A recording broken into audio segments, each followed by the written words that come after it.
आज घर परिवार में झगड़े क्यों होते हैं? घर परिवार में झगड़े इसलिए होते हैं कि आप सिर्फ अपने बारे में सोचते हैं। आप अपने बारे में ना सोचें, दूसरों के बारे में सोचें, देखो आपका घर स्वर्ग बन जाएगा। सास सोचती है अपने बारे में, सास को लगता है कि मैं अपने बारे में सोचूं और अपनी बेटी के बारे में सोचूं बस। सास बहुत कम सास ऐसी होती हैं जो अपने बहुओं के बारे में भी कुछ सोचती हैं, कम सास मिलती हैं ऐसी। सास अधिकांश हमने देखा है, सास अर्थात मां हमेशा अपनी बेटी के बारे में ज्यादा सोचती है, अपनी बहू के बारे में कम सोचती है। और यही झगड़े की सबसे मूल जड़ है, यहीं से झगड़ा पनपता है। कौन समझाए इन लोगों को कि जितना प्यार तुम अपनी बेटी से करती हो इतना ही प्यार अपनी बहू से करने लग जाओ, जितना सम्मान अपनी बेटी का करती हो। अरे बड़े लोग ये सोचते हैं कि हम तो बड़े हैं, हम थोड़ी सम्मान करेंगे। ना साहब, गलत सोच रहे हैं आप।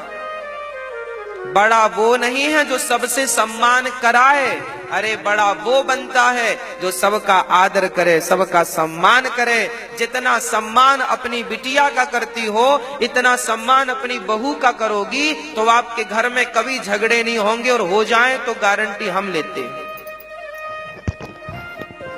होंगे ही नहीं। सास अपनी बहू से प्यार से बात करे, अपनी बेटी को, बेटी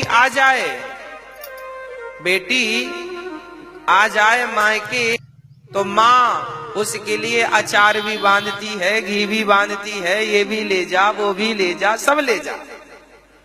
और बहू रोज तुम्हारी थाली धुलती है, साड़ी धुलती है, उसे फटी साड़ी भी नहीं देती हो, ये तो गलत बात है।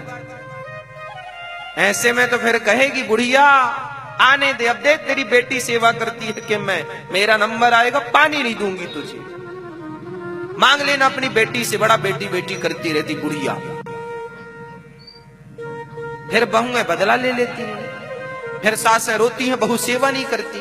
तो तुम्हारे जब हाथ पांव थे, तुम्हारी जब बुद्धि थी, तब तुमने भी तो घर में से ही सास निष्पक्ष होके काम नहीं किया ना, गलती तुम्हारी भी तो है। क्यों घर में आग लगा लेते हैं आप लोग? क्यों इतना पक्षपात करते हैं? और याद रखना, पक्षपात बड़ों से ही शुरू होता है।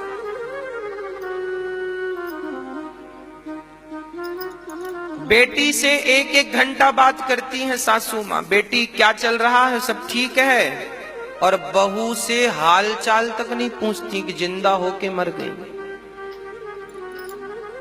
बहू चली जाए मायके 2-4 दिन तो बताओ सास का फोन आता है? जिनका आता है वो फिर अच्छे समझदार लोग हैं, वो अच्छी सासें हैं, समझदार लोगों में उनका नाम है। बहू मायके चली गई तो सास ये नहीं पूछती कि बहू ठीक हो, बढ़िया हो। हाँ, बहू ही फोन करे, सास को ये लगता हम क्यों फोन करें, तुम फोन करो।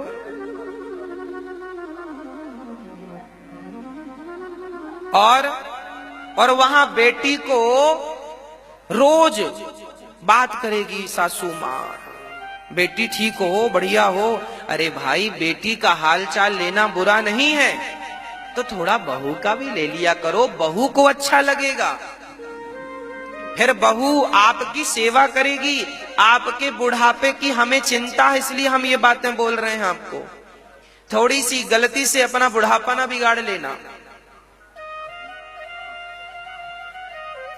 न्याय सबको मिलना चाहिए कि एक को मिलना चाहिए, आप बताओ? सम्मान सबका होना चाहिए कि एक का होना चाहिए, ये बताओ? अरे आपके लिए तो आपकी बहू और आपकी बेटी एक होनी चाहिए। आपके लिए तो बहू का सम्मान और बेटी, क्योंकि बहू भी तो एक बेटी है। बहू कोई आकाश से तो टपकती नहीं है किसी और की बेटी आपके घर आती है तो आप बहू कहती हो। अरे तो क्यों नहीं उसे बेटी की तरह लाड़ करो, प्यार करो, करो प्यार। और बहुओं को भी चाहिए कि अपनी मां से न चिपकी रहे फोन पर। एक एक घंटे बात होती है, पता नहीं क्या बातें होती, भगवान जाने, खत्म ही नहीं होती। कैसी बातें होती हैं, राम राम।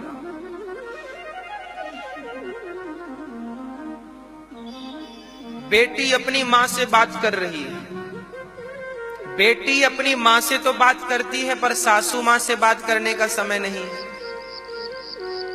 अरे सास से भी पूछ लो, माँ जी पानी लिया, भोजन लिया, पाँव दबा दूं? माँ तुम ठीक हो? भाभी कर रही है, पाँव दबा रही है ना, वो काहे दबाएगी पाँव? हाँ हाँ बोलो, बात कर, समझाती है। क्यों भाभी पाँव क्यों नहीं दबा रही हो माँ के? लो अपनी भाभी को कह रही हो पाँव दबाओ माँ के, हो तुम खुद किसी की भाभी, तुम क्यों नहीं दबा रही हो अपनी सास के पाँव? ये चल रहा है। उपदेश कर रहे हैं एक दूसरे को, फॉलो कोई नहीं कर रहा, चरित्र में किसी के नहीं। ये चीजें जब चरित्र में उतर जाएंगी तो अपने आप आपका घर घर नहीं रह जाएगा, स्वर्ग बन जाएगा।